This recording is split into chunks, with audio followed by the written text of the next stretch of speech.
ബംഗ്ലാദേശ് മുൻ പ്രധാനമന്ത്രി ഷെയ്ഖ് ഹസീനയുടെ കുടുംബ വീട് പ്രതിഷേധക്കാർ ഇടിച്ചു നിരത്തി.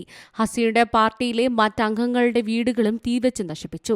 ഷെയ്ഖ് ഹസീന തന്റെ പാർട്ടി പ്രവർത്തകരുമായി സമൂഹ മാധ്യമത്തിലൂടെ സംവദിക്കവേ ഇന്ന് പുലർച്ചെയോടെയായിരുന്നു സംഭവം. ഷെയ്ഖ് ഹസീനയെ രാജ്യത്തേക്ക് തിരിച്ചു കൊണ്ടുവരാൻ തീവ്രമായ ശ്രമങ്ങൾ നടക്കുന്നുണ്ട്. അവരെ ബംഗ്ലാദേശിലേക്ക് കൈമാറാൻ ശ്രമിക്കുകയാണെന്ന് അവിടുത്തെ ഇടക്കാല സർക്കാർ അറിയിച്ചത്. ഈ സമയത്താണ് ഷെയ്ഖ് മുജീബുർ റഹ്മാന്റെ വീട് കത്തിച്ചത് ചർച്ചാ വിഷയമാകുന്നത്. ഷെയ്ഖ് ഹസീന പ്രസിഡന്റായ അവാമി ലീഗ് പാർട്ടിയെ നിരോധിക്കണമെന്നാവശ്യപ്പെട്ട ചില വിദ്യാർത്ഥികൾ ധാക്കയിലെ ഷെയ്ഖ് ഹസീനയുടെ പിതാവ് ഷെയ്ഖ് മുജീബുർ റഹ്മാന്റെ വീട് ആക്രമിച്ചു. പ്രതിഷേധക്കാർ ജനാലകൾ തകർത്ത് വീടിനുള്ളിൽ കയറി.